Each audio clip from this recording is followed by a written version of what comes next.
on Iowa Live.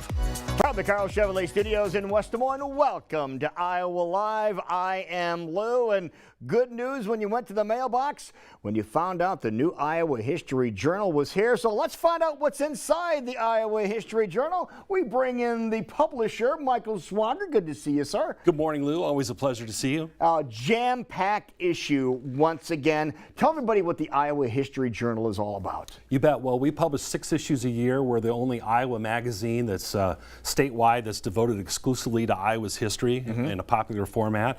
And we're celebrating our 15th year of publishing, as a matter of fact. So we're just about ready to wrap up year 15 and start year 16. You know how it is. We get one out the door and it's time to work on the next one. There you go. So we love seeing the issues. They come out every 2 months. And let's talk first about the cover story of this week's issue. You bet. I don't think a lot of folks may realize that at the end of World War II in 1945, there were approximately 425,000 POWs in camps across the nation, including about 25,000 here in Iowa. Wow. And there were 2 primary camps in Algona and Clarinda.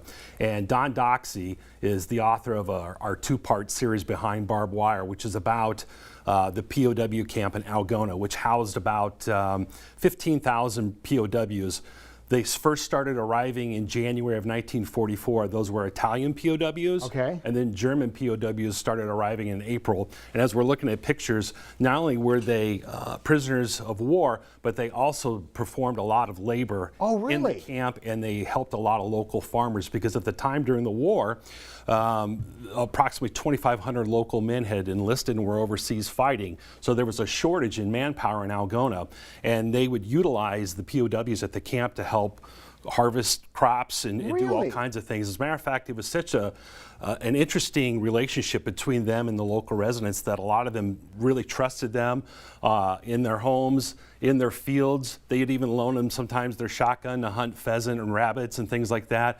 There's a great museum in Algona called the Algona POW Museum, and it also tells a wonderful story about everything that took place there. It's an amazing story. I don't think a lot of Iowans know about it. All right, well, you can know about it if you grab the latest issue of the Iowa History Journal. What else do we have inside here? Well, just to kind of summarize, we have a variety of stories.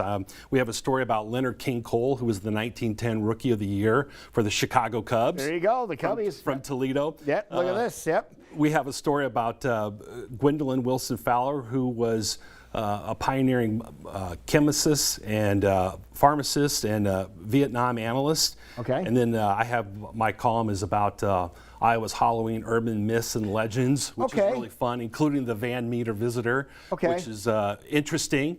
Okay, what are you talking? What's the Van Meter Visitor? Well, real quick, apparently, and this was reported in the newspaper years ago, about 100 years ago, that a bunch of businessmen saw a winged creature flying around Van Meter that they couldn't explain. And so it actually made the news, and you'll have to read more about it in the column to find out the details. So really? Yeah. It's and again, this is September, October issue, so the Halloween stuff that is in here is really very, very timely. It is, and we also have a column from Arvid Huseman, who's a regular contributor, writing about back to school. So I feel like we bookended September and October perfectly.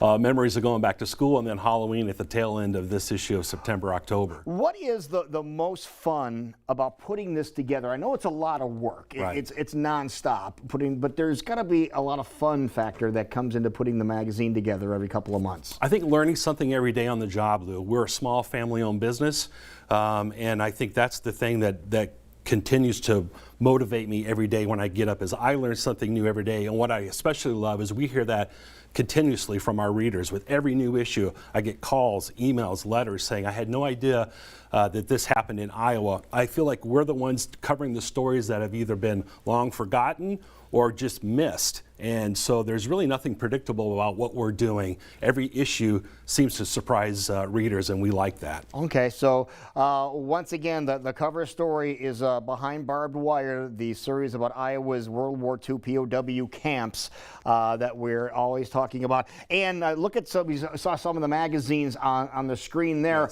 and you have an opportunity opportunity for people to get back issues of the magazine, but they're limited editions, right? They are. They're on sale for our annual sale during September and October, 50% off. They're very collectible. A lot of people like to backfill their collections. They keep them, they bind them, they pass them on to These truly next are coffee table magazines, aren't they? They are, because the stories are timeless. Right. And then posters, you said there's a limited number of posters, We too? have a few John Wayne, Niall Kinnick, and really? Superman posters left. Not very many. Those are very collectible, too. John Wayne, Niall Kinnick, Superman. George Reeves, yeah. Yeah, all Iowa ties. So, again, I know it's a little early. It's only September, but we know what's coming up a few months from now. What Yes. great gifts those would be. You bet. And a subscription, too. This time of year, we start seeing a lot of people who are thinking about that already. And we love that, because we are a small family-owned business, and we appreciate our subscribers and the support that they give us. Easiest way for people to get a copy of this in their mailbox, or maybe they can get it on the shelves as well. What's the easiest way to get it in their mailbox? Mailbox would be iowahistoryjournal.com.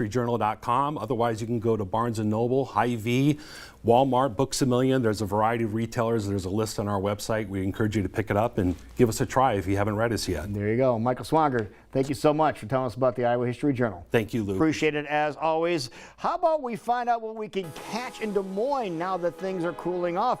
Ben Hanfelt is here from Catch Des Moines. He's next here on Iowa Live.